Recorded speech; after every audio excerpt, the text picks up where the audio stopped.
Diam tak ingin diam selamanya. Bukan sekadar tulisan di kertas, tapi dunia yang menanti dibahas. Penerbit oke terbitkan Indonesia, mendengarnya duluan saat naskahmu masih dalam bayangan. Bukan sekadar mencetak halaman, kami memberi nyawa pada impian.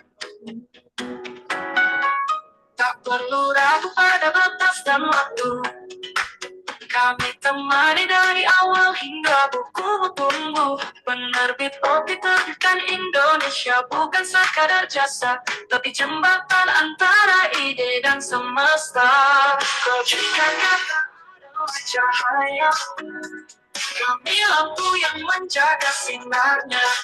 Penerbit Oke terbitkan Indonesia, berani berjanji tak terbit 100% kembali tanpa kompromi. Kami bukan hanya bekerja, kami percaya pada makna.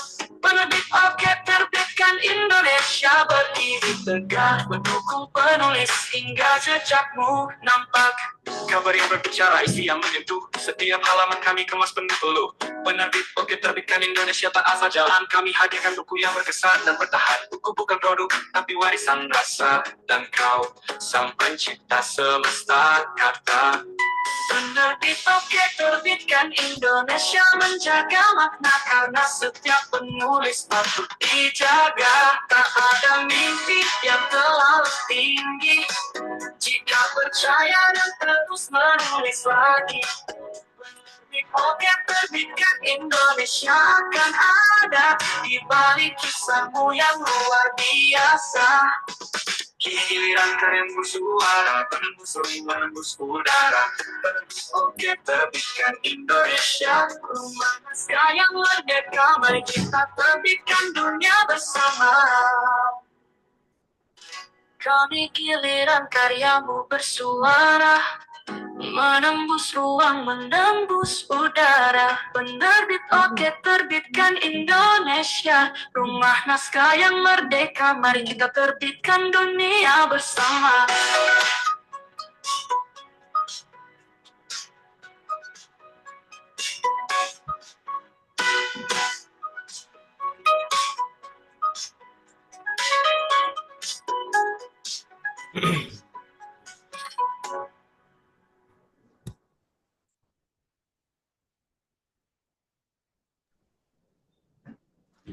Baik Bapak, langsung saja kita mulai webinar pada siang hari ini ya. Oke. Bismillahirrahmanirrahim. Alhamdulillah alamin. Wassalatu wassalamu ala asrofil anbiya'i wal mursalin wa ala alihi wa sahbihi rasulillah ajmain. Assalamualaikum warahmatullahi wabarakatuh. Waalaikumsalam warahmatullahi wabarakatuh. Selamat siang kepada Bapak pemateri dan Bapak Ibu peserta, dan salam sejahtera untuk kita semua. Pertama-tama, marilah kita ucapkan puji dan syukur atas kehadiran Allah Subhanahu wa Ta'ala yang melimpahkan rahmat dan kesejahteraannya pada kita semua. Selawat beriring salam tak lupa kita hadiahkan kepada junjungan alam Nabi besar Muhammad SAW dengan mengucapkan Allahumma sholli ala sayyidina Muhammad wa ala ali sayyidina Muhammad. Yang saya hormati pemimpin CV Oke terbitkan Indonesia beserta jajarannya. Yang saya hormati Bapak narasumber kita, Bapak Zafitra SPMP. Yang saya hormati para peserta, Bapak dan Ibu dosen, serta teman-teman sekalian yang saya banggakan yang telah hadir pada webinar siang pada hari ini. Perkenalkan, saya Edsan Rizky selaku host pada siang hari ini. Baik, sebelum itu izinkan saya untuk membacakan tata tertib kegiatan webinar kita pada hari ini agar berjalan dengan lancar. Pertama, dimohon kepada Bapak dan Ibu untuk mengaktifkan kameranya dan menonaktifkan mikrofonnya agar kegiatan webinar kita berjalan dengan lancar dan baik tanpa adanya gangguan.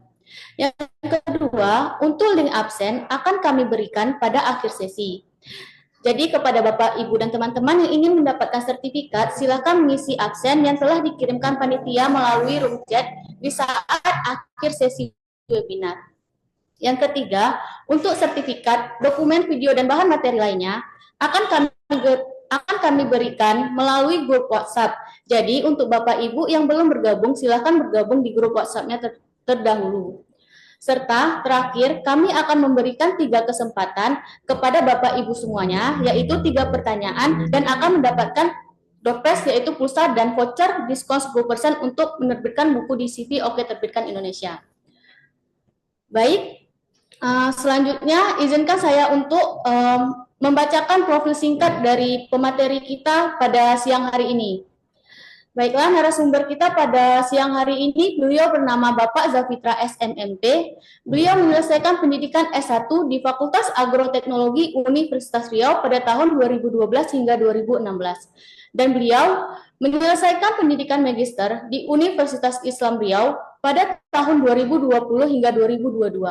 Beliau merupakan akademisi yang aktif yang telah banyak berkontribusi dalam pengembangan ilmu pengetahuan. Beliau juga merupakan konsultan Demeter dari tahun 2025 hingga sekarang, dan juga merupakan dosen tetap dan aktif di jurusan Agroteknologi Fakultas Pertanian Universitas Riau. Beliau juga memiliki banyak penelitian dari tahun 2011 hingga 2025.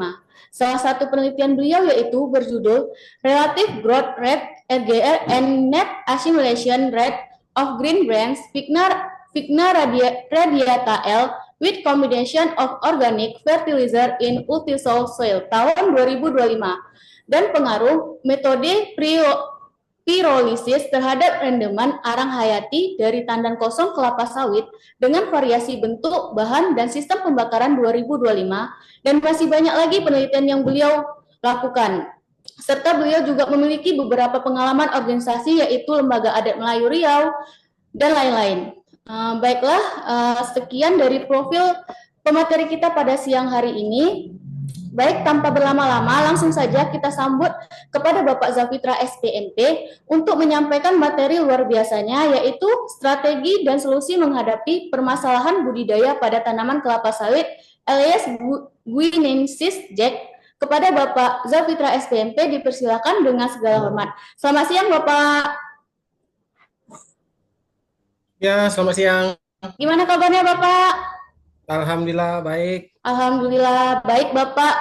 Dilanjutkan Bapak untuk menjelaskan materi webinar pada siang hari ini. Kepada Bapak, waktu dan tempat kami persilakan. Oke, baik Bu Edsa. Izin share ya. Baik, Pak. Oke, udah kelihatan nih? Sudah, Bapak? Sudah ya. Sudah. Oke, ya. Baik. Bismillahirrahmanirrahim. Assalamualaikum warahmatullahi wabarakatuh. Waalaikumsalam warahmatullahi wabarakatuh. Alhamdulillahirabbil alamin wassalatu wassalamu ala asrofil anbiya'il mursalin wa ala alihi wa sahbihi rasulillah jema'in. Amma ba'du. Ya, terima kasih kepada tim dari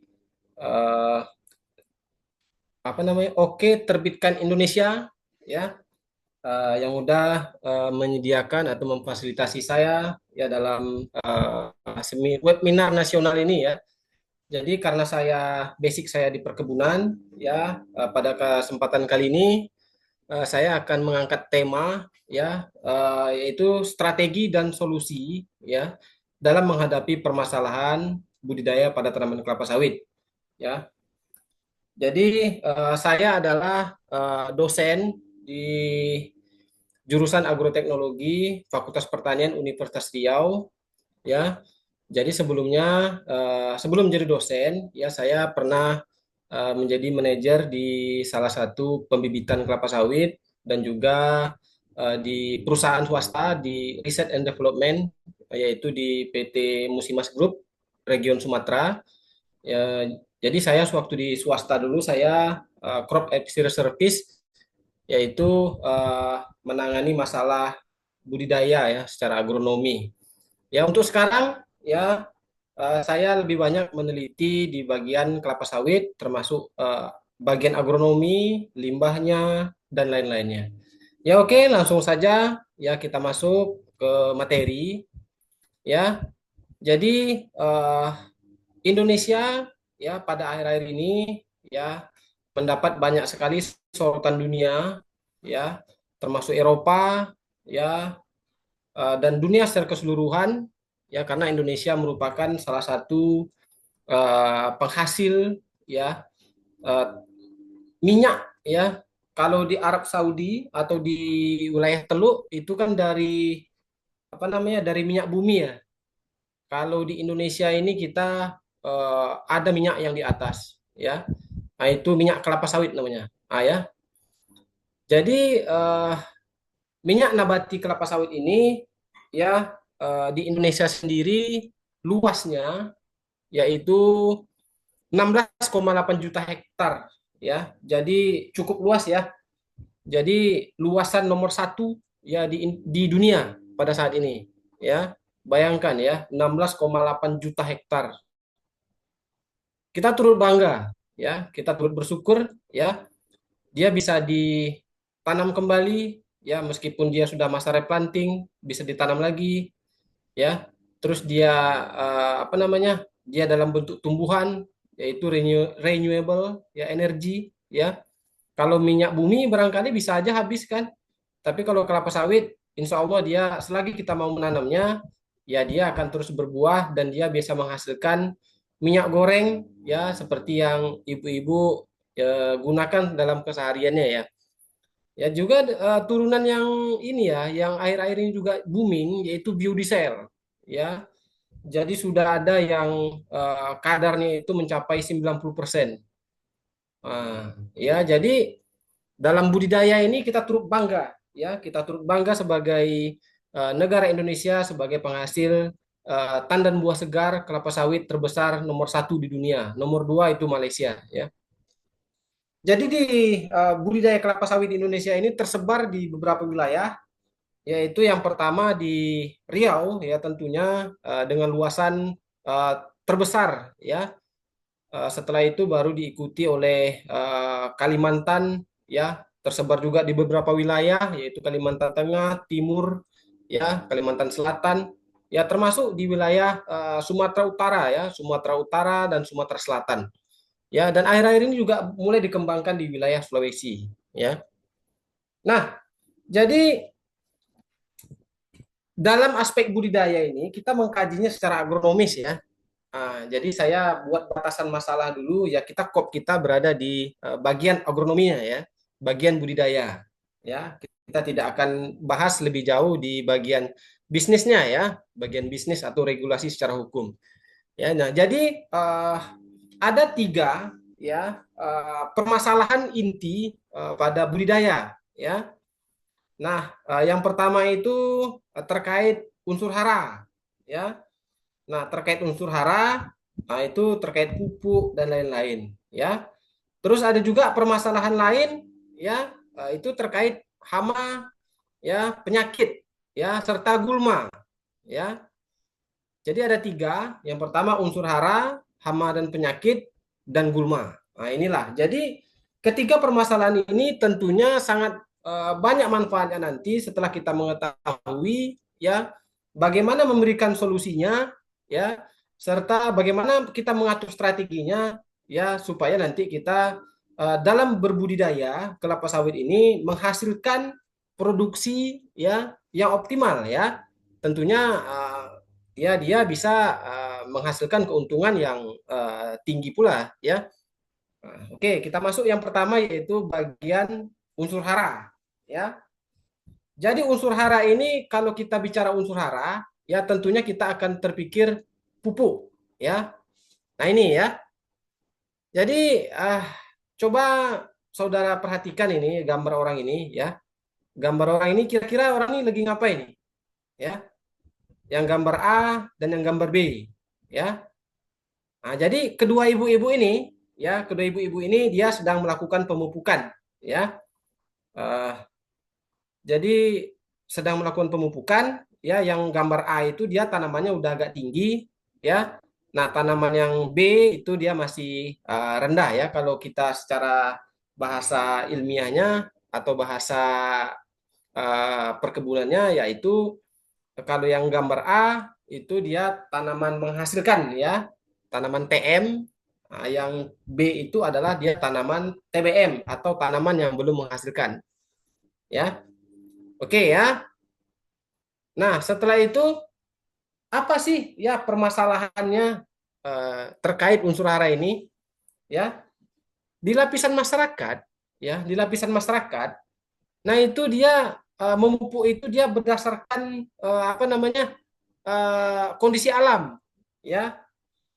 Dia hanya berdasarkan asumsi, ya, tidak berdasarkan apa namanya riset, ya. Barangkali di lapisan masyarakat itu masih kurang, ya. Jadi kita sebagai akademisi, ya, sebagai praktisi tentunya tidak ingin itu terus berlarut, ya. Bagaimana nanti standar produksi yang diberikan oleh kebun-kebun masyarakat, ya, kebun-kebun swadaya itu dia bisa hasilnya paling tidak samalah dengan hasil yang diberikan oleh perkebunan swasta, ya, perkebunan ya perusahaan lah, bisa dikatakan demikian, ya. Nah, apa sih permasalahan unsur hara yang pertama? Yaitu tentunya dia defisiensi, ya. Nah, apa itu pengertian defisiensi? Ya, defisiensi itu adalah suatu kondisi, ya, unsur hara itu tidak tercukupi, ya, tidak tercukupi. Seperti pada manusia, ya, sama, ya. Kalau kita lapar, ya tentunya kita ingin makan, kan, ya. Nah, terus apa, ya? Kalau orang lapar itu tentunya dia lemah, lesu, ya, malas gerak, ya. Terus dia sering nguap, ya. Nah, ini kalau pada manusia, ya. Nah, kalau pada tanaman ini tentunya dia juga punya, ya, efek ataupun akibat dia kekurangan unsur hara itu. Nah, apa nih ceritanya? Oke, kita kupas satu-satu, ya. Yang pertama itu adalah dia defisiensi nitrogen, ya. Nah, permasalahan satu adalah dia defisiensi N, ya. Nah, jadi kita sebagai akademisi harus ada apa namanya standarnya seperti apa atau bentuknya gambarnya seperti apa. Ya, pada slide coba dilihat sendiri, ya. Nah, ini kalau kita perhatikan ya gambar N, ya, gambar yang nitrogen ini dia cenderung ke hijau pucat, ya. Gambarnya ini cenderung hijau pucat, ya. Terus dia kekuningan karena kalau di sebagian besar ke arah petani asal kuning kekurangan N, ya, asal dia warnanya kuning daunnya kebanyakan orang berasumsi dia kekurangan N gitu. Padahal tidak, ya. Jadi dia banyak gejalanya. Akan kita kupas satu-satu nih, ya. Nah, jadi defisiensi N ini menyebabkan daun tanaman dia hijau pucat, ya, hijau pucat, terus dia kerdil, ya. Dua kata kunci di defisiensi nitrogen itu adalah dia hijau pucat dan apa namanya secara keseluruhan dan dia kerdil, ya. Nah, yang selanjutnya itu adalah defisiensi fosfor, ya. Defisiensi fosfor ini dia cenderung ke arah batang, ya. Pada gambar terlihat, ya, bisa kita perhatikan sama-sama, ya. Nah, ini dia cenderung bentuknya piramid, ya. Batangnya itu dia agak menyerupai piramid lah, ya, besar di bawah, mengecil mengecil mengecil. Ya, ini yang gejala yang paling spesifik, ya. Nah, jika kita temui rumput-rumput yang ada di sekitar daripada lahan kelapa sawit itu dia ungu, ya, daunnya, ya, daun-daun rumputnya itu ungu, nah itu juga mengindikasikan bahwasannya kebun itu dia kekurangan fosfor, ya. Oke, ya, berarti udah dua, ya, permasalahannya, ya. Yang pertama defisiensi N dan defisiensi fosfor, ya. Nah, itu kita kan udah dapat strateginya nih, ya. Kita udah dapat strateginya. Yang pertama kita mengetahui gejalanya dulu, ya. Gejalanya sehingga nantinya kita bisa menentukan rekomendasi pupuk yang tepat, ya, sesuai dengan kebutuhan tanaman itu, ya. Oke, yang selanjutnya itu adalah defisiensi unsur magnesium, ya. Nah, yang magnesium ini dia kuning juga, ya. Nah, ini dia. Apa sih bedanya dengan yang N tadi? Ya, kan kuning juga tuh. Nah, tetapi kalau yang N tadi dia secara keseluruhan pada bagian tanaman. Sementara kalau yang MG, ya, dia ini cenderung ke arah pelepah tua, ya. Jadi kalau pelepah tuanya saja yang kuning, ya, hijau pucatnya pada pelepah tua, sementara pelepah muda yaitu bagian tengah dan atas itu tetap hijau. Nah, ini dia, ya. Jadi jangan terkecoh, ya. Karena salah dalam menentukan gejala defisiensi, salah pupuk, ya. Kita berikan urea terus sementara dia kekurangan Mg, ya. Nah, ini salah satunya juga, ya, strateginya. Dan yang selanjutnya itu adalah dia apa namanya kekurangan kalium, ya. Nah, kalium ini ciri-cirinya adalah dia kuning juga, ya, kuning juga. Tapi bagaimana kuning yang bagaimana? Nah, dia kuning yang pada kalium ini dia berupa apa namanya? Bercak kecil, ya, bercak kecil. Cuman bercak kecil di sini bukan bercak penyakit, ya. Dia bercak penyakit ada juga, ya. Ada Kerkospora misalnya, ya, atau Kulfularia bukan, ya, atau Antraknosa bukan. Nah, dia hanya kuning tanpa noda noda titik hitam di tengah. Ya, dia hanya kuning saja dan jika kita terawang di sinar cahaya matahari dia bentuknya transparan. Ya, oke, udah dapat 4 ya. Jadi tadi unsur hara N, P, ya, Mg, K. Ya, yang selanjutnya itu adalah yang paling unik itu adalah dia defisiensi boron ya. Nah, ini boron ini dia bentuk daunnya ini dia seperti berkerut ya. Jadi kalau teman-teman nanti jumpa di lapangan ya pada saat budidaya, jumpa nanti daunnya mengkeriput seperti ini, ya ini berarti mengindikasikan bahwasannya tanaman itu kekurangan boron ya. Oke ya. Nah, yang selanjutnya itu adalah defisiensi ferum ya. Defisiensi ferum. Verum ini kebalikan daripada Mg tadi, ya. Kalau verum ini dia yang kuning hijau pucat, ya, itu bagian daripada pelepah muda, ya, bagian pelepah muda, ya. Nah, kalau yang Mg tadi kan yang pelepah tua tuh. Kalau yang verum dia apa namanya? Yang hijau pucat itu pada bagian pelepah yang muda, ya. Sampai di sini kita kan udah jelas kan, udah nampak kan, ya. Ah, Permasalahan unsur hara, ya. Yang pertama itu adalah strateginya kita mengetahui gejalanya dulu, ya, gejalanya dulu. Nah, baru kita bisa berikan solusi. Lalu apa solusinya? Ya, lalu apa solusinya? Yaitu kita menentukan strategi pemupukan dulu, ya. Nah, ada 5 tepat dalam pemupukan, ya. Yang pertama dia tepat jenis, ya. Yang kedua tepat dosis, ya, yang selanjutnya tepat tempat, yang selanjutnya tepat cara serta tempat waktu. Oke, kita bahas ya. Nah, sebelum kita masuk ke aspek pemupukan, ya, kita harus tahu dulu loh, ya, pupuk ini terbagi menjadi apa, ya, atau jenisnya apa, ya. Nah, pupuk ini ya terbagi menjadi 2, ya, secara umum ya. Dia ada pupuk organik, ya, ada yang anorganik, ya. Jadi pupuk yang organik ini dia berasal daripada sisa-sisa tumbuhan ya yang sudah diolah ya difermentasi sehingga dia siap untuk diaplikasikan ya. Pupuk organik ini pun ada yang dari kompos ya, ada yang pupuk kandang ya. Itu bisa digunakan untuk tanaman kelapa sawit ya. Ataupun dia dari limbah ya, limbah yang sudah terolah tentunya ya seperti DDS ya atau dried decanter solid ya. Nah, terus juga ada dari apa namanya? Dari semacam fermentasi dari pelepah misalnya ya diolah lagi menjadi pupuk kompos ya. Nah, yang selanjutnya itu adalah pupuk anorganik ya. Pupuk anorganik ini ya dia pabrikan ya yang sudah diatur kadar unsur haranya oleh pabrik ya. Misalnya KCL misalnya ya atau pupuk MOP ya yang masyarakat lebih sering dikenal itu pupuk MOP. Nah, ini dia mengandung unsur hara K ya, rok fosfat dia P ya.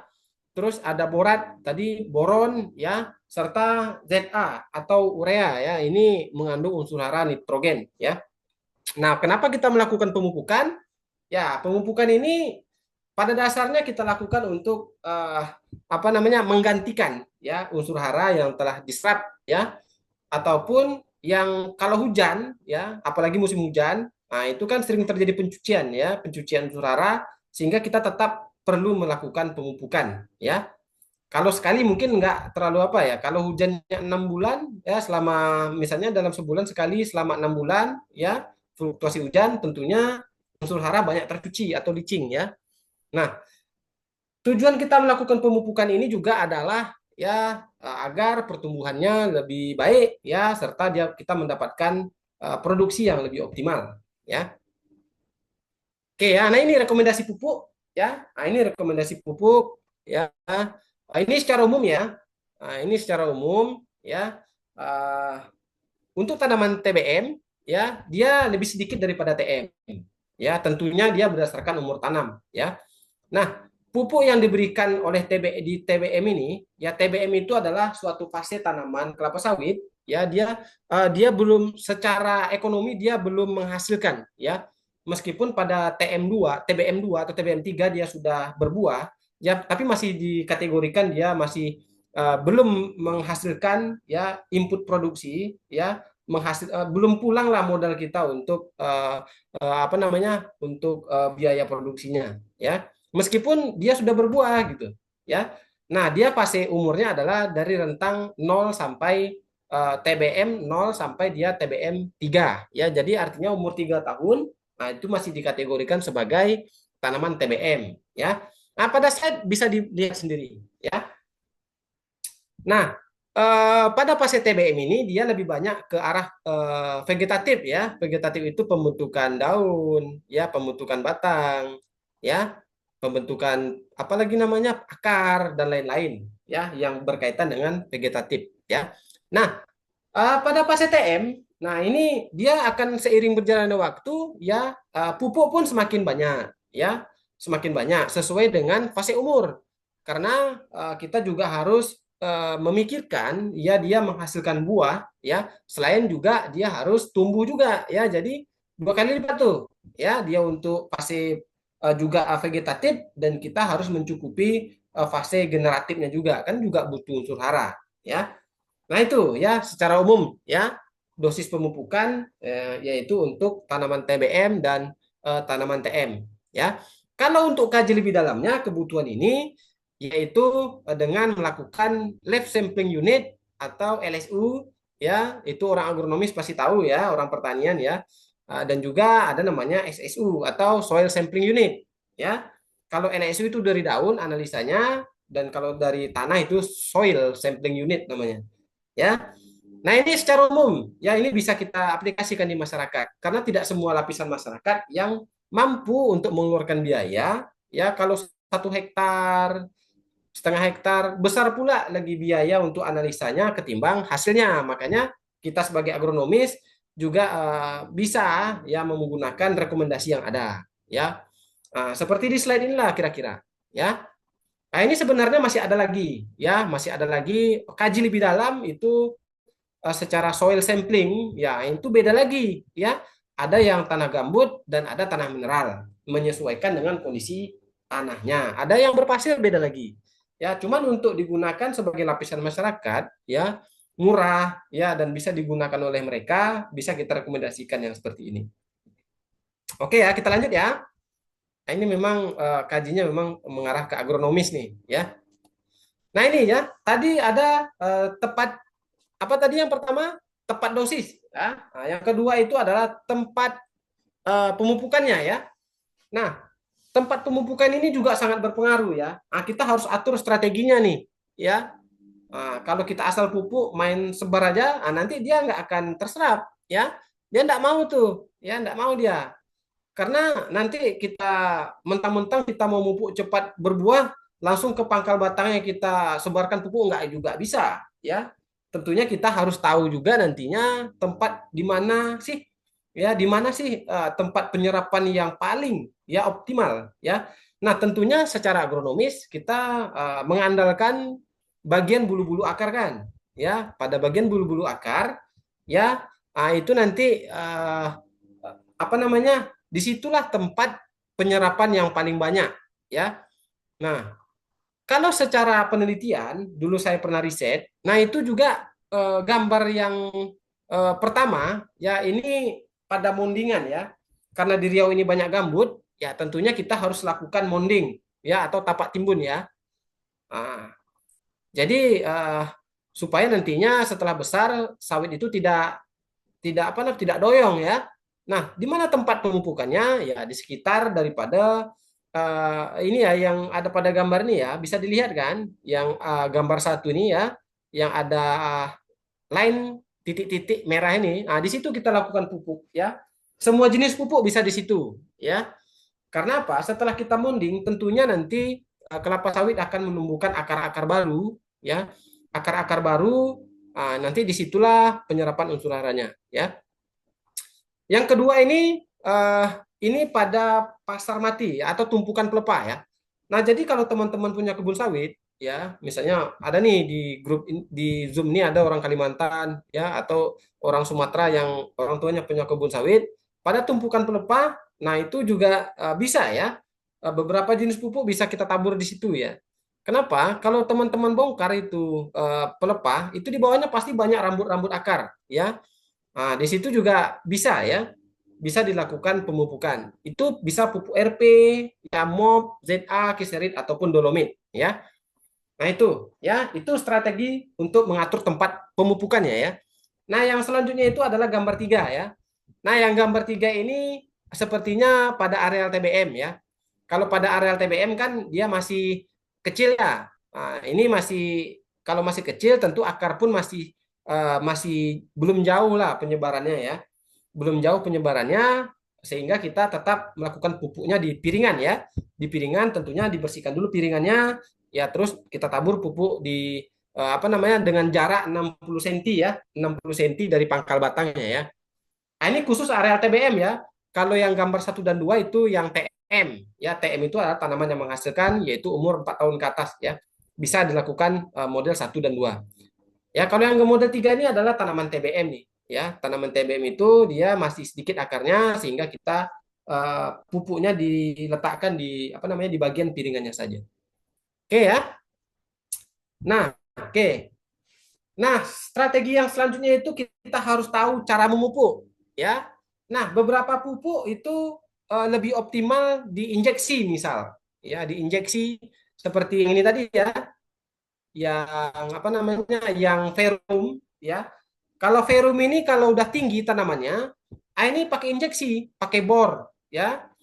Diberilah semacam pupuk cair yang diinjeksikan ke dalam tanaman ini ya. Nah, itu yang ini ya, yang tepat cara ya. Nah, juga ada yang apa namanya, yang melalui penyemprotan ya, melalui penyemprotan pada daun yaitu foliar spray. Nah, ini bisa pada yang TBM ini ya, yang TBM yang masih kecil, kalau alat sprayernya masih bisa ya, atau RP Buffalo-nya masih bisa, ya kita bisa semprot ini pada bagian daunnya ya. Nah, ini ya tepat cara ya. Yang paling sering itu adalah aplikasi pada permukaan ya. Nah, ini sistem tebar ya, di permukaan saja. Dia lebih murah dan tidak perlu alat yang begitu canggih lah ya. Lebih sering digunakan oleh petani ataupun di perkebunan pun seperti itu ya. Oke ya. Nah, juga kita harus tahu ya, harus tahu bagaimana waktunya ya. Strategi yang selanjutnya itu adalah kita harus tahu nih ya, waktu pemupukannya nih. Kapan kira-kira? Ya, yang pertama ya, kita nggak boleh mupuk pas kering ya, pada saat musim kemarau tak ada tanda hujan sebulan ya, itu tak boleh lah ya, atau curah hujan terlalu tinggi ya. Biasanya kita memupuk yaitu di akhir musim, di awal musim hujan ataupun di akhir musim kering ya. Itu nanti bisa dilihat di apa namanya, hasil ombrometer ya, atau pengukuran curah hujan. Nah, itu biasanya BMKG ada apa namanya, data curah hujan. Nah, di situ kan bisa lihat tuh ya, kapan waktu yang pas kita melakukan pemupukan ya. Yang selanjutnya juga kita harus melihat banjir atau enggak ya. Kalau banjir kita nggak usah mupuk ya. Pas banjir nih, nah kita nggak boleh mupuk, percuma aja dia terbawa air ya.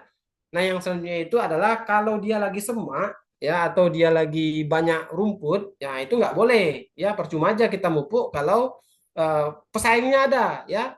Apalagi gulma-gulma dengan apa namanya, gulma-gulma dengan bentuknya ada buahnya ya, atau bunganya lebat, misalnya bunga apa seperti melastoma ya. Nah, itu dia kuat kali makan pupuk, jadi pesaing bagi sawit. Jadi usahakan dulu kita lakukan apa namanya, pengendalian gulma dulu, baru kita lakukan pemupukan. Nah, oke ya teman-teman ya. Nah, ini kita baru selesai pada aspek apa namanya, unsur hara ya, unsur hara. Nah, ini menarik yang berikutnya, yaitu bagian hama dan penyakit nih ya. Karena dulu saya waktu di perusahaan riset saya banyak di bagian hama ya. Bagian hama ini sangat menarik ya karena berkaitan dengan hewan ya. Eh, apa namanya penyakit juga ya, penyakit ada beberapa ya, cuman kebanyakan hama nih ya, yang paling mengganggu itu hama ya, tapi ada satu penyakit yang apa namanya yang juga menjadi momok atau menjadi apa namanya menjadi pemikiran bagi agronomis agronomis di perkebunan ya, nanti kita bahas di sini ya.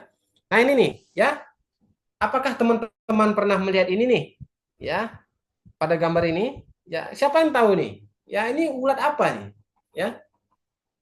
Siapa yang tahu? Di Zoom ini ada yang pernah lihat nggak nih? Ya, saya mau absen ini. Mana nih orangnya nih?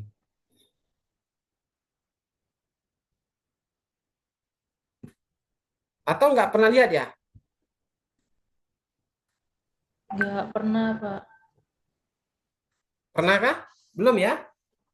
Nah, ini namanya apa namanya? Ulat kantong ya. Jadi ulat kantong itu banyak jenisnya. Cuman yang saya kasih tahu di sini yang paling dominan yaitu apa namanya? Jenis Dapula tartia ya. Nah, ini kalau satu ekor lucu, Ibu-ibu. Ya, ya kawan-kawan ya, satu ekor lucu. Tapi kalau 1.000 hektar, ini menjadi beban pikiran dan mengeluarkan biaya yang sangat banyak nih, ya. Dan ini sangat sulit untuk kita kendalikan, ya. Sulit. Sulitnya di mana? Ya pada saat TBM, ya. Pada saat TBM itu kan daunnya masih sedikit, lebih banyak lagi ulatnya daripada daunnya. Waktu saya riset dulu, ya itu pernah satu pelepah itu 1.000 ekor, ya. Bayangkanlah 1.000 ekor. Ya apa nggak menderita tuh ya, apa namanya tanamannya tuh ya, 1.000 loh ya. Kalau satu lucu nih nampaknya cantik dia kan, tapi kalau 1.000 hektar diserangnya, itu pimpinan perusahaannya atau apa namanya orang yang punya kebun juga pusing juga ya. Nah ini ya, jadi ulat kantong ini ya juga salah satu hama, menurut saya hama utama ini ya. Salah satu hama utama yaitu ulat pemakan daun kelapa sawit, jenisnya ulat kantong ya. Jadi dia terdiri dari 13 instar ya, 13 instar. Jadi instar satu dia sudah makan ya. Mulai dari menetas pun dia nih dari apa telurnya itu, dia langsung makan daun. Ya dari instar satu loh ya sampai instar 10 ya, bahkan instar 11 pun masih ya, karena di fase instar 13 dia udah menuju ke kepompong ya. Jadi ulat kantong ini dia sama kayak kupu-kupu ya, dia metamorfosisnya sempurna. Ya, metamorfosisnya sempurna ya, ulat-ulat kepompong kupu. Seperti itu ya. Jadi dia nanti yang jantan ya, dia yang menjadi apa namanya? Kupu-kupunya ya, ulat yang jantan yang jadi kupu-kupu. Kalau yang betina tetap jadi kepompong ya. Nanti kalau apa namanya, kalau dia kawin ya, nanti yang ngengat yang jantannya dia akan menemui daripada kepompong yang jenis kelaminnya betina ya, bukan perempuan ya, tapi betina ya. Oke ya, jadi nanti setelah dia bereproduksi, begitulah siklusnya ya, sampai 3 bulan ya. Kira-kira umurnya ini kalau nggak salah dia sampai 2 bulan lah ya, 2 bulan sampai 3 bulan ya. Oke ya, yang selanjutnya itu adalah ini ya, ada yang pernah lihat ini nggak nih ya, ada yang pernah lihat ini ya, di sini kayaknya banyak orang pertanian nih, ya. Saya lihat daftar namanya tadi banyak gelar SP ya. Nah ini ya, yang selanjutnya itu adalah hama ulat ya, hama ulat. Nah ini salah satu masalah juga nih. Kalau satu ekor cantik dia kan, nampak di gambar nih cantik kali, pengen kita pegang ya. Tapi kalau dia 1.000 hektar ya, bapak-bapak, ibu-ibu, pusing kepala ya, pusing kepala ya, karena menjadi masalah besar. Habis daunnya sehingga berbentuk seperti lidi ya, berbentuk seperti lidi. Jadi artinya apa ya, mau nggak mau kita harus berikan solusi. Apa solusinya? Nah ini ya, kalau tanaman kelapa sawitnya masih TBM ya, atau dia masih rendah, nah itu bisa kita semprot tuh ya, kita semprot yaitu dengan bahan aktif sipermetrin. Kalau merek dagangnya dia siperin ya atau kencis ya. Nah, ini bisa diberikan 1/4 mili hingga setengah mili dosisnya per liter air ya. Nah, ini bisa disemprot ya pakai hand sprayer ya kalau kalau sikit ya, atau pakai apa namanya, bukan hand sprayer ya, apa namanya, knapsack sprayer ya, knapsack sprayer, ataupun pakai RIP Bupalo ya yang paling besar ya, pakai mesin atau pakai apa namanya, pakai traktor ya. Nah, yang selanjutnya itu adalah ya injeksi ya. Nah, injeksi ini pakai suntikan ya, dia ada suntikan apa namanya, untuk memasukkan racun itu ke dalam batang ya, itu kita bor dulu. Setelah kita bor baru kita masukkan pakai suntikan ya, suntikan batang ya, pakai suntik besar ya. Nah, itu dengan dosisnya 10 mili larutan asepat ya per pokok ya. Nah, yang selanjutnya itu adalah dengan fogging ya. Nah, kalau ada di perkotaan ya, ada yang fogging nyamuk mirip ya. Nah, ini dia ya. Ulat juga bisa di fogging ya, tidak hanya nyamuk Bapak Ibu-ibu. Ya, kalau fogging ini juga bisa nih ya. Tapi efektifnya malam ya. Efektifnya malam memang karena memang tekanan udara pada saat malam, dia cenderung menahan asap ya, sehingga dia tetap bertahan di daun kelapa sawit sehingga lebih efektif ya, eh, untuk mengendalikan ulat ya. Nah, kalau yang fogging ini khusus ulat api nih ya. Kalau ulat kantong tak bisa di fogging ya. Ulat ulat kantong hanya bisa dilakukan dengan penyemprotan ataupun injeksi batang ya. Oke ya, sampai di sini ya. Nah, ini udah solusi untuk mengendalikan UPDKS ya. Nah, kita akan melihat gambar-gambar cantik lainnya ya. Nah, ini ya. Ini tikus ya. Nah, tikus itu Bapak dan Ibu-ibu, dia tidak hanya menyerang baju ya ataupun sabun di rumah kita ya. Tapi kalau sawit pun kalau enak menurut dia, dia dimakannya juga nih ya. Nah, ini gejalanya. Kalau ada kebun yang buahnya ini ya kena gigitan seperti ini. Nah, ini kena kena apa nih? Ya kena tikus nih ya. Dia juga bisa menyerang tanaman yang buahnya sudah masak atau matang ataupun yang masih muda nih ya. Kalau di kebun bapak-bapak dan ibu-ibu, dia udah menyerang buah yang muda, artinya ya populasi tikus di kebun itu banyak ya, udah apalah namanya, udah overlapping lah tikusnya di situ ya. Nah, ini sangat merugikan sekali nih ya. Nah, jika serangan di kebun itu sudah lebih dari 5% ya, dia akan menurunkan kadar minyak 5% ya. Dia akan menurunkan produksi 5% setiap kenaikan 5%. Nah, jadi kalau seandainya serangannya 30% di kebun Bapak dan Ibu, artinya rendemennya ataupun hasil hasil dari TBS ibu-ibu sudah berkurang 30% banyaknya. Nah, ini ya pengendaliannya ya, kita dengan racun tikus ya. Dengan racun tikus ya, dengan jumlahnya satu biji atau satu butir per pokok daripada racun ini ya. Nah, yang selanjutnya itu adalah rayap ya. Nah, kalau kita kenal di rumah-rumah kita, rayap itu dia kan makan apa namanya? Makan triplek ya, makan kusen ataupun makan apa namanya lagi? Lemari ya. Nah, tapi kalau rayap di perkebunan, nah dia memakan batang tanaman sawit ya. Dia akan membunuh sawit. Nah, tapi rayap yang bagaimana? Ya, tidak semua rayap menjadi hama ya.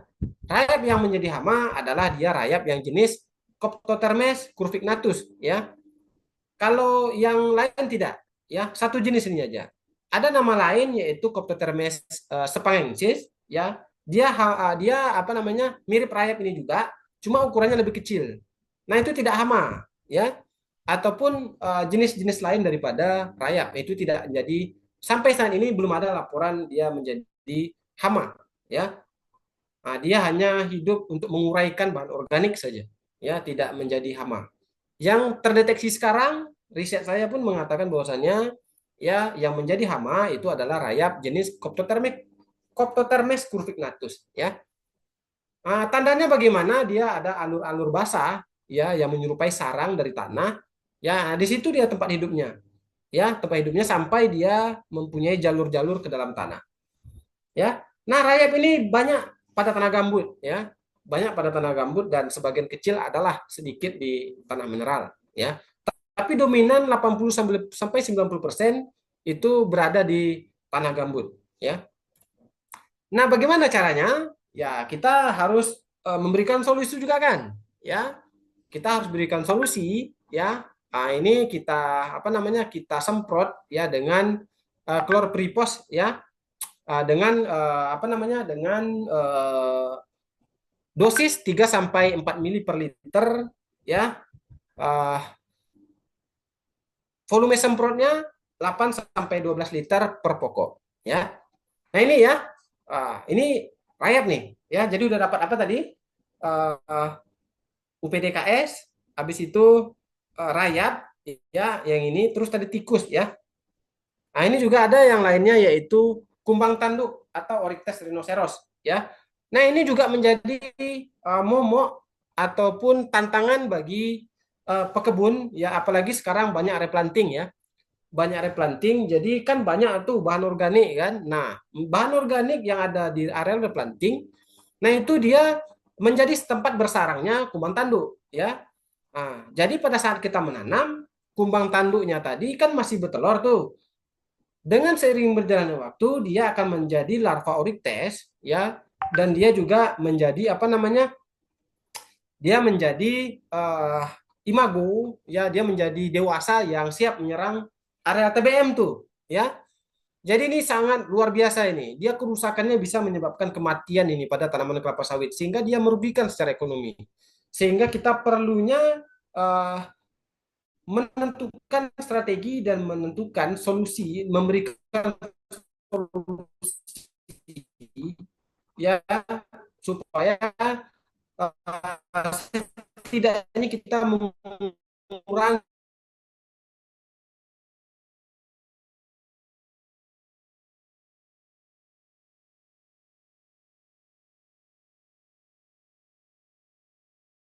nanti dia berakibat kematian ya. Nah, yang selanjutnya itu adalah solusinya apa? Ya, kita semprot ya. Nah, kita semprot dengan insektisida yang bahan aktifnya sipermetrin ya. Kalau merek dagangnya Kencis ya. Bisa ditanya di toko pertanian ya, Kencis 260 EC atau apa namanya? Bisa menggunakan sipermetrin yang bahan apa namanya? Yang merek dagangnya apa namanya? Uh, Siperin ya. Nah, itu bisa sama itu ya, Kencis atau Siperin dengan dosisnya sama ya. Jadi bagaimana dengan volume semprotnya? Ya bisa aja kita tergantung ukuran tanaman ya, kan TBM kan. Tentunya TBM umur 1 tahun dia beda ukurannya dengan TBM yang umur 3 tahun ya. Jadi menyesuaikan dengan ukuran pokoknya sampai apa namanya dia memang terkendalikan lah gitu ya. Jadi yang disemprot itu bagian mana ya? Yang perlu kita semprot adalah daun tombaknya serta bagian pangkal batangnya saja. Cukup itu aja. Tidak semua tuh ya, tidak seperti UPDKS. Kalau UPDKS keseluruhan daun. Nah, kalau hama kumbang tanduk, nah ini cukup daripada bagian pangkal batangnya saja dan bagian tajuknya saja. Ya, oke, saya izin minum dulu ya.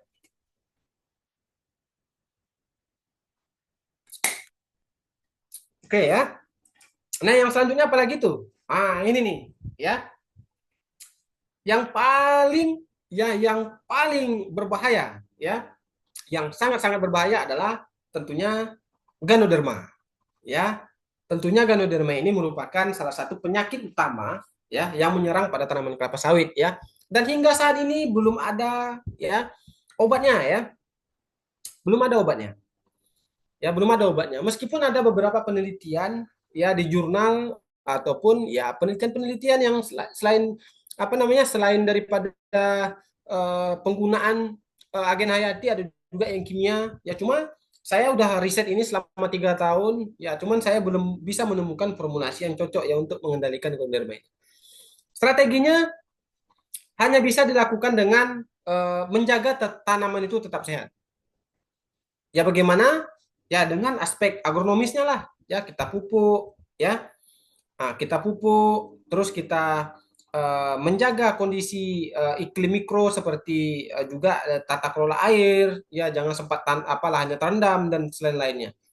Ya, selebih daripada itu saya tidak bisa memberikan komentar lebih lanjut ya karena saya udah lama kerja di perkebunan ya, udah hampir 7 tahun ya, cuman saya belum bisa menyatakan ada seorang ahli pun yang bisa menemukan daripada penyakit ini obatnya. Kalau ada yang bisa menemukan ini, besoknya langsung beli Fortuner lah ya. Bisa beli Fortuner besok, saya menjamin. Kalau ada yang bisa menyembuhkan ya penyakit ini, kena nih seperti di gambar ya, sehat dia ya, tapi tidak satu pokok ya pengujiannya, tapi secara keseluruhan ya bisa bisa menyehatkan. Ah, mudah-mudahan dia menjadi triliuner lah ya. Semua orang akan beli obatnya nih. Nah, tapi hingga sekarang belum ada salah satu obat pun yang begitu ampuh untuk mengendalikan jamur ini ya. Bahkan saya pernah melakukan riset ini ya, ada salah satu ilmuwan Indonesia yang dari dulu hingga sekarang ya dia melakukan pengendalian dengan pembuatan parit isolasi ya, menggunakan parit isolasi, tapi itu pun saya banned itu ya, saya reject, itu tidak efektif. Kenapa? Dengan memperlakukan parit isolasi itu artinya kita memotong akar kan. Karena memotong akar itu tadi sehingga berakibat pada gagalnya penyerapan unsur hara, ya. Kita potong akarnya, logika saja lah, kita potong akarnya. Bagaimana tanaman itu menyerap unsur hara? Ya, bagaimana tanaman itu menyerap unsur hara? Karena akarnya udah kita potong gitu. Akhirnya apa? Tak lama kemudian tanamannya mati bukan karena Ganoderma itu cepatnya, malahan karena kekurangan unsur hara gitu. Ya makanya saya pernah banned itu dan saya batalkan itu rekomendasi untuk pembuatan pari isolasi. Jadi bagaimana strateginya? Ya selagi dia masih berbuah tetap kita pertahankan ya. Pak, menular nggak? Tidak, ya. Bisa tidak, bisa iya gitu. Bisa tidak, bisa iya karena saya sudah melakukan riset hampir 1 juta pokok yang saya hitung, ya itu ada yang berdekatan kena gitu.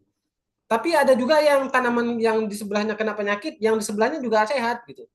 Nah, itu artinya apa? Ya tergantung daripada sistem imun daripada tanaman itu gitu.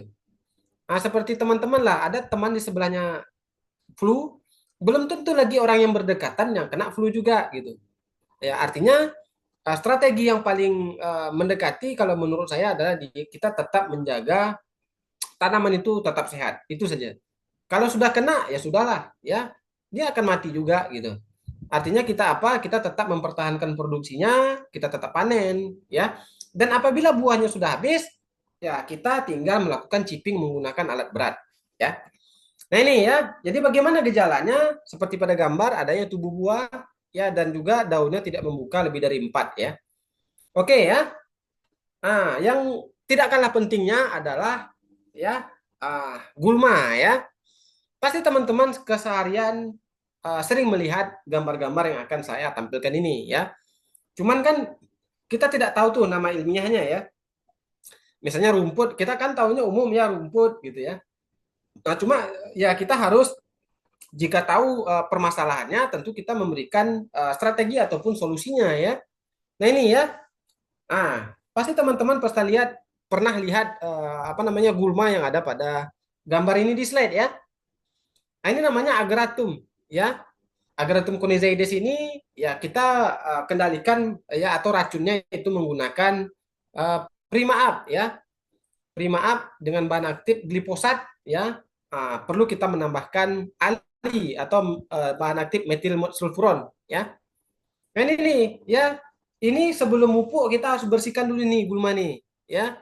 Nah, kalau kita seandainya mupuk tapi tak kita kendalikan ya percuma aja ini ya. Nah, gulma ini merupakan salah satu pesaing ya.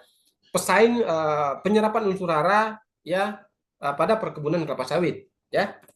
Nah, ini juga ya golongan Cyperus ini rakus juga nih unsur hara ya. Lihatlah pada gambar itu ya. Nah, dia bunganya banyak kan. Nah, kalau dia banyak bunganya ya itu otomatis dia menyerap unsur hara juga sangat kuat tuh ya. Nah, beda kalau gulma yang daun saja ya agak kurang lah. Tapi kalau yang ada buahnya ini, ada bijinya ini, dia sangat kuat dalam menjadi pesaing unsur hara bagi tanaman kelapa sawit. Nah ini sama ya, dia kita menggunakan glifosat ya. Nah ini juga sering nih ya, Clidemia hirta ini ya. Clidemia hirta ini ya kalau rajin main ke kebun sawit pasti jumpa nih ya. Nah, ini sama ya, kita solusinya adalah dengan menyemprotkan glifosat ya. Glifosat jadi kalau Bapak-bapak biasanya tahu tuh ya, dalam satu tangki itu, dalam satu knapsack itu 15 liter, kita tinggal kalikan tuh ya, 15 kali 3,5 mili dosisnya kan. Artinya sekitar 50 mili metil apa namanya glifosatnya ya, 50 sampai 60 mili ya, ditambah dengan ali atau metil sulfuron ya. Nah ini ya, ini cantik juga nih ya, Dapalia ini ya. Nah tapi dia juga rakus unsur hara nih, dan ini sangat sulit dikendalikan. Ya kenapa gitu? Dia mempunyai lapisan lilin ya. Pada permukaannya dia mempunyai lapisan lilin ya. Nah ini biasanya kita juga menyemprotkannya dengan glifosat ataupun ditambahkan dengan metil metsulfuron. Ada salah satu bahan yang bisa kita gunakan juga yang lain, yaitu Kixor ya. Cuman harga Kixor ini mahal pula ya, mahal pula. Dan juga kita bisa menggunakan triklopir ya, cuman harganya mahal. Nah, cuman solusinya kalau kita berikan yang mahal orang tak mau beli ya, makanya kita dapat menggunakan bahan yang campuran antara glifosat dan metil metsulfuron ya. Nah yang selanjutnya itu adalah ini ya, Stenocleina palustris ya. Nah ini juga paling sering nih ya, juga paling sering merambah pada areal gambut ya, paling banyak ini ya, Stenocleina palustris nih ya. Nah ini juga kita menggunakan ali ya. Dia dosisnya 15 gram, 0,5 gram per liter air ya. Nah yang selanjutnya yang paling sering kita lihat yaitu lalang ya. Nah ini kawan-kawan pasti sering nih ya, bahkan ada yang menjadi apa namanya, menjadi fotogenik di lalang-lalang ini nih ya. Tapi dia pada tanaman kelapa sawit dia termasuk musuh ya. Nah ini dia akarnya mengandung alelopati ya, mengandung alelopati sehingga dia dapat mengganggu penyerapan unsur hara dan dia menjadi pesaing utama ya, karena dia sifatnya invasif nih ya. Dia kalau kalau tumbuh lalang ini satu ya, satu hamparan, lama tak kemudian dia akan menginvasi lahan itu sehingga hanya dia yang ada di situ ya. Dia penjajah nih ya, penjajah nih, sehingga dia sangat sulit kita kendalikan ya. Dia sangat sulit kita kendalikan, makanya kita harus memberikan solusi ya. Penyemprotannya kita menggunakan glifosat ya, menggunakan glifosat ya. Nah berapa dosisnya yang dapat kita berikan ya? Bisa dosisnya 13,5 mili per liter air ya. Oke ya, tepat waktu ya. Saya 1 jam ya, 1 jam yang diberikan untuk saya ya. Jadi saya ada semacam kata-kata ya, uh, kata mutiara lah kalau saya bilang ya. Jadi apa itu ya? Meskipun kebohongan ya berlari secepat kilat ya. Nah di sisi lain kejujuran ya berjalan kaki dengan pelan ya. Nah, cepat ataupun lambat, ya maka kejujuran akan dapat mendahulunya. Ya, itu saja mungkin dari saya. Ya, jika ada pertanyaan nanti di sesi pertanyaan akan saya jawab. Ya, terima kasih semuanya. Assalamualaikum warahmatullahi wabarakatuh. Waalaikumsalam warahmatullahi wabarakatuh. Baik, terima kasih Bapak atas materinya. Pemaparan materi yang informatif sehingga membuka wawasan kita mengenai strategi dan solusi menghadapi permasalahan budidaya tanaman kelapa sawit ini. Semoga ilmunya dapat bermanfaat dan menjadi bekal untuk kita semua. Baik, untuk mempersingkat waktu, kepada Bapak Ibu yang ingin bertanya, bisa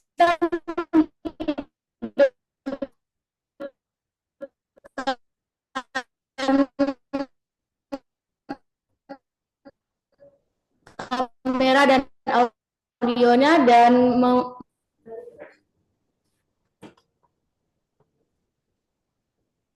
baik, sepertinya sudah ada yang bertanya di room chat kita. Baik, kepada Ibu Christina, eh, apakah bisa menghidupkan kameranya, mikrofonnya? Baik, saya bacakan saja kepada Ibu Christina. Ibu Christina bertanya, izin Bapak, saya Christina izin bertanya, bagaimana optimalisasi teknologi pertanian, presisi dan digitalisasi seperti load remote sensing dan big data analistik dapat menjadi solusi konkret terhadap tantangan efisiensi input dan minimnya tenaga kerja terampil di sektor budidaya kelapa sawit. Baik, Bapak, itu pertanyaan dari Ibu Christina kepada Bapak Zafitra, dipersilakan untuk menjawab. Oke, ya baik. Ini menarik pertanyaannya ya. Nah, dan ini yang pertama kali saya baca tadi sebelum masuk, dia udah ini ya Bu, ya udah share pertanyaan. Jadi Bu Kristina, ya, jadi pertanian presisi ini sekarang mulai booming ya, mulai booming dan menjadi salah satu pilihan ya, uh, digitalisasi ya perkebunan ya. Jadi kita gunakan drone, misal ya menggunakan drone. Jadi memang di perkebunan itu Bu ada beberapa tempat yang benar-benar kita tidak bisa lewati. Ya, misalnya pada saat areal banjir tuh ya. Tadi kan ada saya bilang banjir kan. Kalau kita andalkan daripada traktor pada saat banjir, kita nggak bisa lewat tuh. Ya, kita nggak bisa lewat. Jadi tenaga kerja nggak mau dia masuk areal kebun, bahaya. Karena mana tahu nanti ada ular, ya ada buaya, ya ada apalah yang berbahaya atau eh, jalannya tenggelam. Ya, alternatifnya bagaimana cara kita melakukan pemupukan ataupun melakukan apa namanya pengendalian hama penyakit tadi? Ya kita menggunakan drone. Ya, menggunakan drone, kita terbangkan drone sehingga ya bisa kita optimalkan ya tenaga kerjanya, ya. Kita gantikan dengan robot itu. Ya dengan syarat tapi kita tidak boleh pula memberhentikan apa namanya tenaga kerja yang ada ya pada saat-saat krusial tertentu ya kita bisa menggunakan apa namanya menggunakan remote sensing itu ya yang basisnya remote sensing pakai drone dan sebagainya. Dan juga pertanian presisi ini juga apa namanya sangat membantu lah bagi perkebunan ya misalnya dalam penentuan titik tanam ya. Kalau kita secara manual ya tentunya kita akan memerlukan sangat banyak biaya ya. Anggaplah dalam 3.000 hektar. Nah, itu kalau kita menggunakan remote sensing, misalnya seminggu itu selesai. Ya, kita pasang titik, misalkan pasang koordinat melalui GPS, ya kita koneksikan ke apa namanya ke drone. Ya, satu blok itu 30 menit cuman. Ya. Nah, kalau kita harapkan masang pancang oleh manual, oleh manusia bisa aja 1 bulan atau 2 minggu gitu. Ya. Nah, itu juga kita bisa menghemat input atau biaya produksi, ya Bu Kristina ya. Seperti itu Bu, kira-kira. Karena ada beberapa kegiatan di perkebunan itu yang apa namanya yang bisa kita efisienkan tenaga manusianya gitu. Misalnya areal berbukit misalnya. Kadang tidak semua pekerja mau bekerja di areal yang berjurang gitu. Karena kan wilayah kebun itu banyak. Tidak semuanya datar gitu. Misalnya ada juga yang wilayah berbukit gitu kan. Nah, itu kalau pakai drone sebentar aja kita masang titik tanamnya. Ya, seperti itu Ibu Kristina.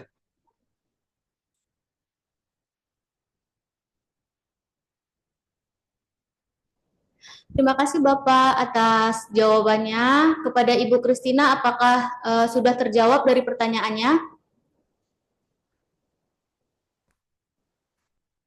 Kayaknya orangnya nggak ada nih. Ada ya? Ibunya nih ya. Baik, kita lanjutkan saja ya Pak. Kita lanjut dari pertanyaan Ibu Zanwa.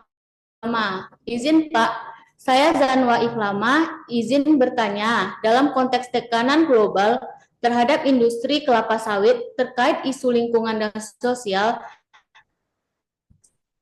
strategi apa yang dapat diambil oleh pelaku budidaya dan keberlanjutan dan keadilan sosial? Pada Oke. Pak Zafitra, dipersilakan. Ya, oke ya. Jadi ini menarik juga nih ya pertanyaan dari ibu atau bapaknya. Zanwa. Ada orangnya Saya nggak nih? laki-laki, Pak. Saya laki-laki.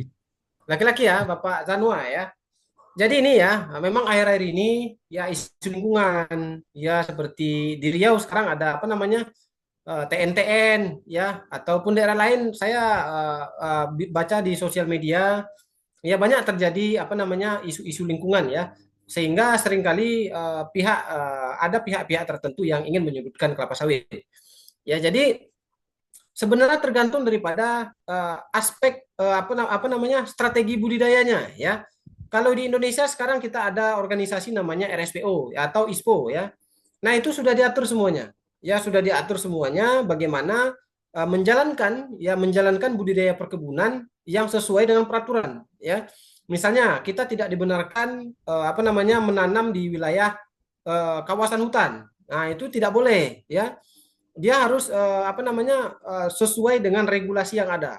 Misalnya dia mempunyai surat tanah ya, sertifikat tanahnya ya, jelas dia pembukuannya terhadap pemerintahan ya yang berlaku ya. Nah, jadi seperti itu. Nah, juga isu lingkungan yang berikutnya adalah dia apa namanya pemanasan global ya. Pemanasan global kalau dulu mungkin ya, kalau dulu mungkin. Karena kalau dulu orang masih replanting atau penumbangan habis itu dibakar ya. Nah, kalau sekarang perkebunan sekarang tidak lagi dengan dibakar, zero burning ya. Nah, perkebunan kelapa sawit sekarang sudah menggunakan alat berat atau chipping.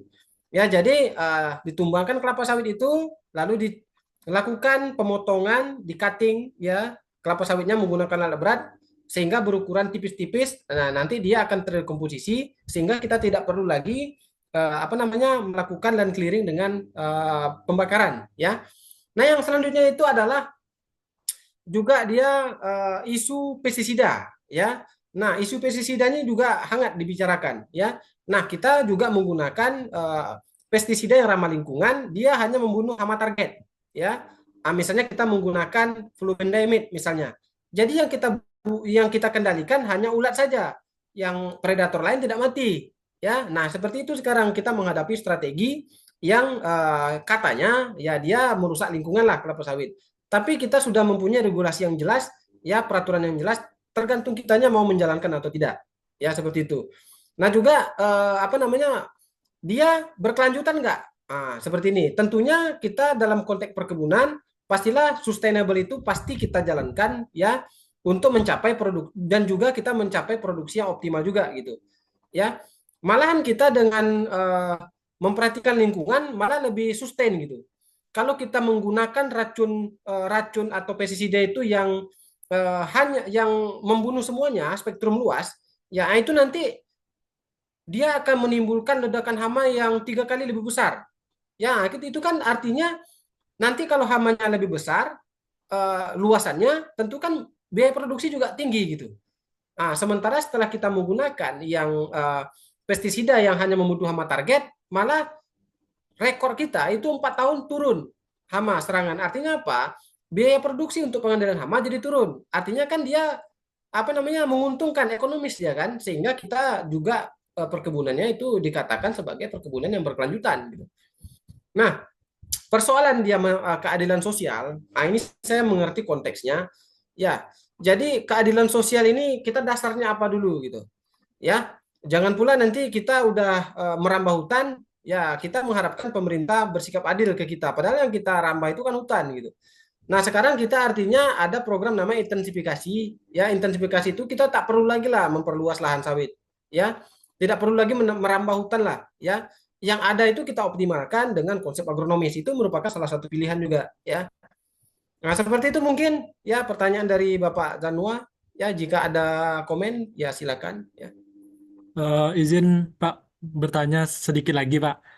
ya, ya. Eh, Sebelumnya saya pernah mengunjungi sebuah lahan perminyakan sih Pak di Minas kan.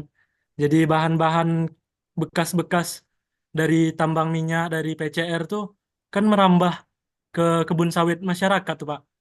Ya, Bahan-bahan kimia atau gimana tuh Kak. Jadi ada beberapa yang saat ini sangat merugikan masyarakat di situlah ibaratnya dari tanahnya Pak. Jadi seberapa besar sih Pak eh, pengaruhnya kepada sawitnya Pak? Soalnya kan sekarang jadi tanggung jawab PCR ya Pertamina Rokan Hulu tuh Pak untuk ya, pengolahan menyiapkan ya. tanahnya. Ya, seberapa besar sih sebenarnya, Pak? Soalnya kan saya melihat dari sisi saya sebagai seorang engineer kan untuk meneliti tanahnya aja. Kalau di Ya. bagian persawitannya saya agak Nah, kurang. oke ya. Terima kasih, Nah, Pak. jadi memang pada dasarnya saya membahas di sini dalam konteks agronomis ya, perkebunan ya. Tidak ada kaitannya dengan oh saya menyudutkan pihak apa namanya perusahaan tertentu ya, atau merugikan masyarakat tertentu gitu ya. Saya tidak membahas di situnya, cuman saya ingin mengkajinya secara kajian ilmiah ya. Jadi memang areal yang areal yang tercemar ya. Sebenarnya kalau aspek budidaya kita harus melakukan pemulihan dulu ya. Kita benahi tanahnya dulu ya, itu namanya remediasi ya. Jadi remediasi ini memang perlunya kita apa namanya memberikan soil conditioner pada tanah itu ya, sehingga nantinya ketika kita tanam dia tidak jadi masalah ya. Kita kaji dulu ya, kita ambil sampelnya kira-kira kandungan apa yang ada pada tanah itu, sehingga nantinya kita bisa memberikan solusi ya. Kalau sama saya ya, saya basisnya riset, tentunya kita harus terjun dulu ke sana ya, kita turunkan tim ahli ke sana ya. Terus kita lihat kondisi kondisi sawitnya seperti apa dan nanti baru kita merumuskan suatu kebijakan. Oke, mau kita apakan, harus seperti itu kita ya. Tapi dalam konteks soil ya memang ada sedikit berpengaruh ya, karena memang namanya tanah ya, tanah itu kan tempat apa namanya tempat hidupnya tanaman ya, tempat tumbuhnya ya. Jadi barangkali ada sedikit apa namanya gangguan pada sistem perakaran barangkali ya, seperti itu kira-kira. Sama itu dengan bekas areal tambang ya, areal tambang. Tentunya kita harus mengapa dulu meremediasi, kira-kira bagaimana ya, kita turunkan tim ahli riset dulu untuk melakukan penelitian dulu ya, sehingga kita bisa menghasilkan suatu kebijakan gitu. Baik, Pak. Terima kasih, Pak. Ya. Baik, terima kasih kepada Bapak Zanwa sudah bertanya. Semoga terjawab ya dengan jawaban yang disampaikan narasumber kita Bapak Zafitra. Selanjutnya pertanyaan terakhir ya Bapak Ibu, karena kami hanya membuka 3 pertanyaan saja, dan jika Bapak Ibu ingin bertanya lebih lanjut, Bapak Ibu bisa mengikuti webinar kami selanjutnya. Baiklah, pertanyaan selanjutnya dari Ibu Mia Melina. Izin bertanya Pak, dalam menghadapi penurunan produktivitas akibat degradasi lahan dan perubahan iklim, strategi agronomi apa yang paling efektif dan adaptif secara ekologis dalam meningkatkan hasil kelapa sawit tanpa menambahkan luas lahan perkebunan? Kepada Bapak Zafitra dipersilakan untuk menjawab pertanyaannya. Terima kasih. Oke ya. Baik, Ibu Mia Melina ini perempuan ya, Ibu berarti ya. Nah, jadi ini pertanyaannya cukup bagus Ibu ya. Baguslah pertanyaannya. Jadi degradasi lahan ya, perubahan iklim ya. Ini merupakan suatu dua mata pisau yang tidak bisa kita hindari. Ya, yang pertama itu ada degradasi lahan ya. Jadi degradasi lahan itu apa dulu? Ya, yaitu dia degradation, artinya dia terjadi penurunan kualitas tanah itu ya. Dan juga adanya perubahan iklim ya. Lalu strategi agronomi yang paling efektif itu yang seperti apa? Ya, tentunya kita lahannya segitu-gitu aja, ya. Dan selanjutnya juga tidak mungkin lagi kita menambah luas lahan. Kan begitu nih pertanyaan dari Bu Mia ini. Yang pertama ini adalah kita dari benih dulu, ya. Yang pertama itu adalah kita harus melakukan breeding, ya. Strategi agronomi ya. Yang pertama adalah kita melakukan kajian atau penelitian mengenai benih ya. Yang pertama yang pertama adalah dia yang tahan, misalnya tahan salin misal ya, atau dia apa namanya tahan terhadap cekaman gambut misal, atau dia tahan terhadap cekaman genangan misal ya. Ini perlu kita lakukan pengkajian, dan itu sudah banyak muncul atau dipublish atau apa namanya dikeluarkan benih-benih yang tahan terhadap cekaman lingkungan. Ya, itu yang pertama ya. Yang kedua, mengenai perubahan iklim. Ya, nah perubahan iklim ini memang kalau strategi agronomi udah saya bilang tadi, ya itu dia kita apa namanya menggunakan prinsip sustainability atau kita menggunakan sistem perkebunan yang berkelanjutan.